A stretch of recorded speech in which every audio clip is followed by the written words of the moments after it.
Welcome back. For all the new watchers, I want to say hello and welcome to my channel. Those who don't know, I'm currently in Thailand. I've been making videos about Thailand, the life, the people, etc. My opinions on it, right? And then some facts as well. In this particular video, I'm going to be talking about things I wish I knew before I came to Thailand.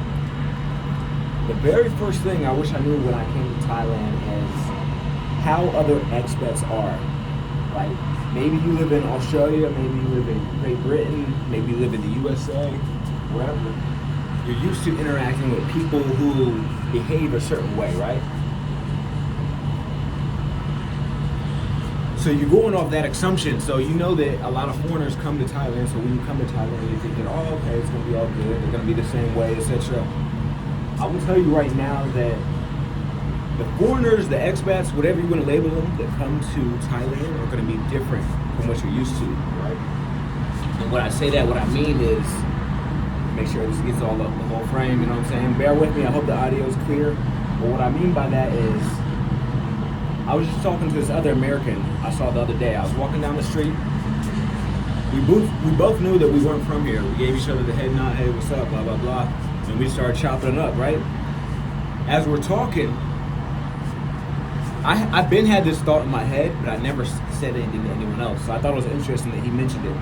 But he was like, yeah, have you noticed out here that, you know, a lot of the foreigners, they seem kind of off-putting, they're kind of cold. And I was like, man, I had that same situation.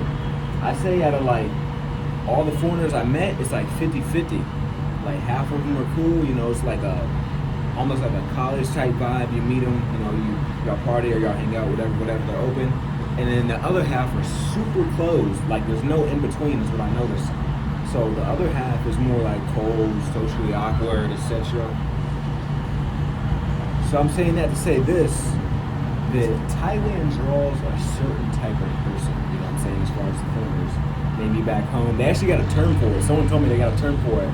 It's called, what is it? LBH, I think is what they call it, loser back home, right?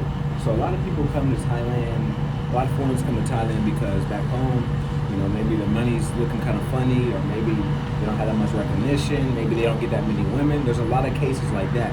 So the foreigners you meet out here a lot of times, they're gonna be a little off socially, they're not gonna be normal, you know what I'm saying? So that's one thing I wish I knew, that's one thing to prepare y'all for. So if you're thinking that you're gonna come here and you're gonna meet a lot of other foreigners as possible, there's also going to be a huge percentage of those foreigners that are going to be kind of socially awkward, cold, don't know how to talk to people, etc. So I'm going to give you all that heads up. Another thing that I wish I would have knew, the BTS and the MRT, which is the bus system and the train system, are two different entities. So when you buy the reloadable card on the BTS, like the train, the SkyTrain, it does not work on any other public transportation here. So I say that to say this, when you come out here, don't get the one card thinking you can go from train to bus to metro, all that. No, each one has its own thing. So you need to be aware of that, mindful of that, and buy the different passes accordingly. Another thing you may want to know when it comes to the public transportation is it stops running at midnight. But here's also what I found out. Just because it stops at midnight doesn't mean it doesn't go past midnight. So what happened to me last night is I ended up getting into a little situation. I ended up calling a Grab, which is like Uber out here, but I later found out that I could have been good because I got inside like the metro system. Even though it stops at 12, what they mean by that is you buy your last ticket at 12. So if you're there at 12:15, 12:20, etc., you can still potentially catch another train. You just got to actually be inside the system. So that's another thing I wish I would have knew. Another thing you're going to want to know before you come out here is the further you go outside the city center, whether you're in Pattaya, Phuket, Chiang Mai, Bangkok, any of these cities or locations, if you go further out, the food is cheaper, right? I got a vlog coming soon that shows me outside of like 30, 40 minutes outside of Bangkok buying some Vietnamese food, and it's like a third of the price, right? And that's not the first time that happened. Right? Because I used to live in Bang Na, which is further out, right? So anytime you're further out, you can save money like that when it comes to food, goods, clothing, etc. Even the housing. this Airbnb right now is like I want to say it's like a rack a month or something like that, but you can get some for like 700 or less, especially if you're willing to be outside of the city center. So I just want to give you all that information, right? So when you come here, you'll be able to make the best informed decision. Another thing I wish I would have knew, this is vital, listen up. Speaking of transportation, when you're using Grab, so Grab is like the Uber out here. You can download the app and request rides. You can even request foods. Now I think they even do package deliveries. But when you're doing the rides on there, you can actually, even though it asks for your credit card and or debit card information, you don't have to pay like that. So you can set it up to where it's cash only. So I had a friend tell me like, hey bro, why are you doing credit card? I'm like, what do you mean? No, I always set it to cash. And the reason why you always want to set it to cash is just because just like other countries, like Turkey for example, I've been to Turkey, I've stayed there for 4 months.